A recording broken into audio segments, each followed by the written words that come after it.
Hello बच्चों, विज्ञान में आप सभी का स्वागत है। मैं आज आपको कंसंट्रेशन टर्म्स की ऐसी इंपॉर्टेंट टॉपिक पढ़ाने जा रहा हूं जो कि बहुत इंपॉर्टेंट है आपके एग्जाम्स के लिए। नीट का दौर, जेईई मेंस का दौर स्टार्ट हो चुका है बच्चों, और मुझे जहां तक उम्मीद है ये जो दौर चल रहा है ये बहुत बहुत बहुत इंपॉर्टेंट है। बहुत सारे ऐसे बच्चे होंगे जो दिमाग में ये रखते होंगे कि आपके नीट के एग्जाम हमारे आ चुके हैं और हमारा सिलेबस तैयार नहीं है। बाबू, आप कंप्यूटर नहीं हो कि हर चीज आपके ब्रेन में चलती हो और तुरंत जुबान पर आ जाता हो। ऐसा कुछ नहीं है। मन को स्ट्रांग बनाइए, ठीक ना। मन के जीते जीत है, मन के हारे हार, और हार गया जो बिल लड़े उस पर है धिक्कार, ठीक ना। लड़ना जरूरी है, करना जरूरी है। बेहतरीन स्टडी करिए, बेहतरीन स्टडी करिए और बेहतरीन तरीके से सिलेक्शन लीजिए, बेहतरीन मेडिकल कॉलेज में एडमिशन लीजिए आप, ठीक ना।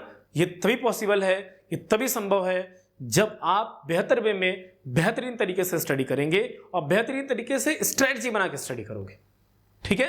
तो हमारी बात आपको समझ में आई होगी। आइए हम मेन मुद्दे पर चलते हैं। जेईई मेंस और नीट के लिए एक बेस्ट टॉपिक है सॉल्यूशन का और सम बेसिक कॉन्सेप्ट का कॉमन टॉपिक है, इसका नाम है मोलैरिटी। मोलैरिटी बच्चों से पूछी जाती है, मोलैरिटी है क्या, मोलैरिटी के कैसे कैसे क्वेश्चन बनेंगे, ठीक ना, या कैसे कैसे क्वेश्चन आ सकते हैं, कैसे उसको अप्लाई करेंगे, कैसे उस क्वेश्चन को करना है, आइए उसके बारे में हम बात करेंगे। मोलैरिटी है क्या, ठीक ना। मोलैरिटी को पहली बात तो हम लोग डिनोट करते हैं, मोलैरिटी को डिनोट करते हैं हम लोग कैपिटल एम से। बात समझिएगा, ठीक ना। मोलैरिटी को कैसे डिनोट करते हैं? कैपिटल एम से। और मोलैरिटी बराबर होता क्या है? मोलैरिटी इज इक्वल टू होता है, मोलैरिटी इज इक्वल टू होता है number of moles of salute, है ना, प्रेजेंट इन, है ना, given amount of solution, volume of solution in litre. ध्यान दीजिएगा, किसी भी सल्यूट के मोल्स का प्रेजेंट होना सोल्यूशन, वॉल्यूम ऑफ सोल्यूशन में। बात समझिएगा, कोई सोल्यूशन है उसके अंदर number of moles of salute का प्रेजेंट होना, ठीक ना, वही कहलाता है उसकी मोलैरिटी। बात हमारी समझ में आ रही है? It is defined as the number of moles of solute particle present in a volume of solution in litre.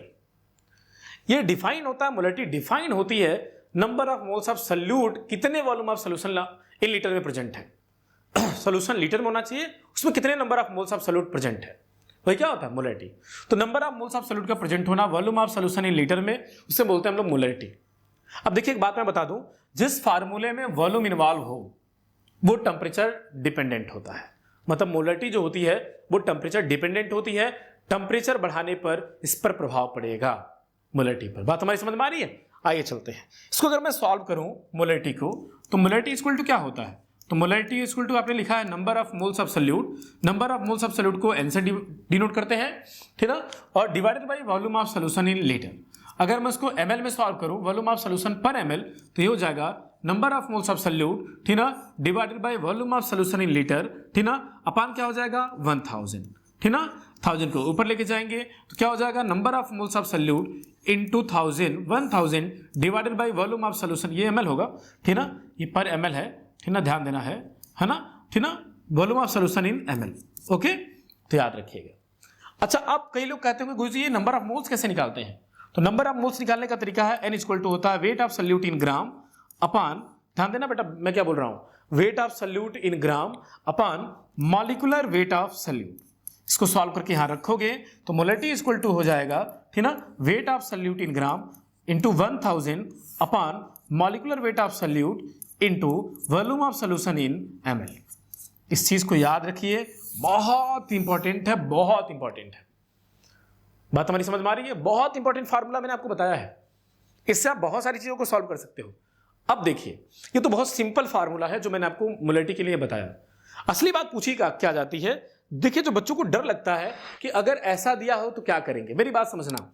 अगर आपको ऐसा दिया n/2 या n दिया या m दिया, n नहीं m दिया, यहां पर m लिखेंगे। अगर मान लीजिए m दिया तो इसको बोलेंगे मोलर सोल्यूशन। क्या बोलेंगे? मोलर सोल्यूशन, ठीक ना। अगर 2m दिया तो by molar solution, by molar solution. अगर m/2 दिया तो m/2 को आप क्या लिख सकते हो बताओ? m/2 को लिख सकते हो 1/2 इंटू एम, बोलिए 1/2 इंटू एम। अच्छा 1/2 को क्या लिख सकते हो आप 0.5 इंटू एम। अब मोलरिटी की वैल्यू कितनी हो गई 0.5, समझ रहे हैं आप। तो अगर क्वेश्चन में m/2 दिया है तो उसको कोशिश करो आप ऐसे सॉल्व करने का। मोलरिटी की वैल्यू देखो, जिस क्वेश्चन में m लगाया होगा उसके आगे वाली जो नंबर होंगे, जो वैल्यू होगी वही मोलरिटी की वैल्यू होती है। बात हमारी समझ में आई। अच्छा दूसरी बात, आगे बढ़ते हैं। इसको क्या बोलेंगे हम लोग, इसको बोलेंगे semi molar solution. Semi molar solution, बात समझिएगा। अगर आपको दिया जाए m/10 दिया है तो इसको लिख सकते हैं 1/10 इंटू एम। अब 1/10 को क्या लिख सकते हैं 0.1 इंटू एम। मोलरिटी की वैल्यू कितनी हो गई 0.1। बात हमारी समझ में आ रही है। इसे क्या बोलेंगे डेसी मोलर सोल्यूशन। इसे क्या बोलेंगे डेसी मोलर सोल्यूशन। समझ रहे हैं आप हमारी बात को। अगर मान लीजिए m/100 दिया जाए, m/100 दिया जाए तो ये हो जाएगा कितना, इसको लिख सकते हो 1/100 इंटू एम। इसको क्या लिख सकते हो 0.01 m, मतलब मोलरिटी की वैल्यू कितनी हो गई 0.0, ठीक ना। इसको क्या लिख सकते हो सेंटीमोलर सोल्यूशन। Centimolar solution. उसी प्रकार से अगर मान लीजिए m/1000 करूं मैं, m/1000 तो उसको क्या लिख सकते हैं बताइए 1/1000 इंटू एम। इसको क्या लिख सकते हैं 0.001 m। मोलरिटी की वैल्यू 0.01 हुई। इसका क्या बोल सकते हैं हम लोग मिली मोलर सोल्यूशन। मिली मोलर सोल्यूशन, ये मिली मोलर सोल्यूशन है। तो अगर मान लीजिए आपको क्वेश्चन में m/2 दिया जाए, 2m दिया जाए, m/10 दिया जाए तो आप इसको ऐसे फॉर्म में, इस फॉर्म में कन्वर्ट कर लीजिएगा।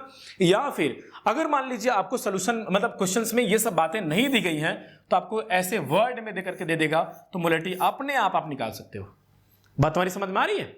इस प्रकार से इस टर्मिनोलॉजी को ध्यान में रखें, कोई दिक्कत इसमें नहीं।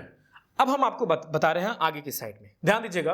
अगर दो सोल्यूशन दिया जाए, if two molarity and 2 volumes, और 2 वॉल्यूम दिया गया हो, देन फाइंड मोलरिटी। अगर मान लीजिए एक मोलरिटी दिया हो और एक वॉल्यूम दिया है, एक वॉल्यूम और दिया हो, मोलरिटी पूछ लिया जाए। तो जैसे मान लीजिए दिया हो m1 की वैल्यू, मान लीजिए कुछ दिया हो, ठीक ना, कुछ गिवन हो x1।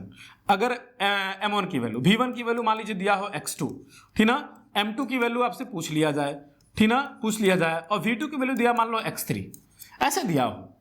m2 की वैल्यू पूछा तो मैंने क्या बोला, दो मोलरिटी हो, दो वॉल्यूम हो, जिसमें से एक मोलरिटी की वैल्यू पूछ लिया जाए, तो इक्वेशन कौन सा सॉल्व करोगे, कौन सी मोलरिटी का इक्वेशन लगाओगे, ध्यान देना है। तो इक्विलिब्रियम वाला लगाएंगे, ध्यान देना है। m1 v1 equal to m2 v2 लगाएंगे। m2 बराबर कर दीजिएगा, m2 को इधर लेके आएंगे, m1 v1 ऊपर चला जाएगा, m1 v1 डिवाइडेड बाई हो जाएगा v2, और v2 अगर सॉल्व करेंगे आप तो हो जाएगा m1 v1 divided by m2।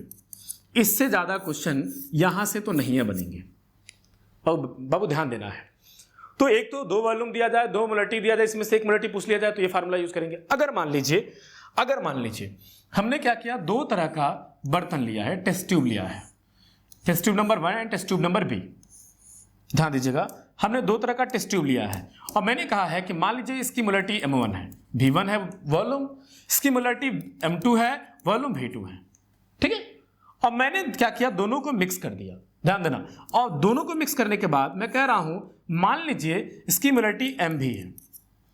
अब मैं पूछ रहा हूं मिक्स करने के बाद इसकी मोलरिटी बताओ, रिजल्टेंट या मिक्सर की मोलरिटी आपसे पूछेगा, लास्ट में बोलेगा मिक्सर की या फिर रिजल्टेंट मोलरिटी आपसे पूछेगा।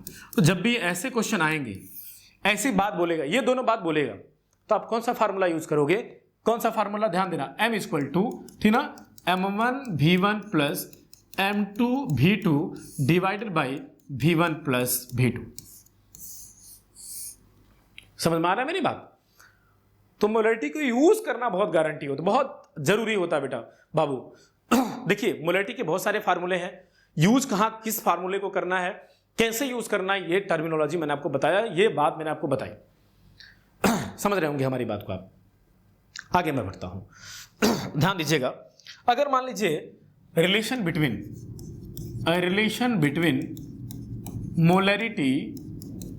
मोलरिटी एंड मोलैलिटी और मोलैलिटी में क्या रिलेशन है, तो बाबू ध्यान देना। सॉरी ये नॉर्मेलिटी कर लो ना मोलैरिटी की जगह पर, ये नॉर्मेलिटी करिए आप, नॉर्मेलिटी नॉर्मेलिटी नॉर्मेलिटी। तो नॉर्मेलिटी इज इक्वल टू होता है, नॉर्मेलिटी इज इक्वल टू होता है क्या, मोलैरिटी इनटू क्या भैया, एन फैक्टर, एन फैक्टर। ये जो मैंने लिखा है ये इनटू है। अब देखिएगा कई लोगों के दिमाग में आ रहा होगा सर एन फैक्टर क्या है, तो भाई एन फैक्टर का मतलब होता है कि ना number of H plus ions from acid, acid में कितने H प्लस आयन निकलेंगे वो ले लीजिएगा, number of OH minus ions from base, base से नंबर ऑफ OH आयन कितने हैं, ठीक ना, चार्ज ऑन कैटायन और एनायन, या लिख सकते हैं चार्ज ऑन कैटायन और एनायन। समझ में आ रही है। तो मोलैरिटी के इतने सारे केस हैं, मोलैरिटी की इतनी सारी बातें हैं, ये बात मैंने आपको बता दिया, ठीक है। इस फार्मूले को आप लोग लिख लीजिएगा बेहतरीन तरीके से, और मुझे उम्मीद है कि इस मोलैरिटी के बाद आपको क्वेश्चन मतलब बहुत इजी वे में लग जाएंगे, बहुत इजी वे में आप क्वेश्चन कर सकते हो, बहुत आसान होगा, ठीक है। तो नीट के एग्जाम बहुत नजदीक आ चुके हैं, अब वो ध्यान से स्टडी करते रहिए। तो आज के लिए इतना ही, तब तक के लिए धन्यवाद, मिलते हैं नेक्स्ट पर। Thank you, God bless you, bye bye.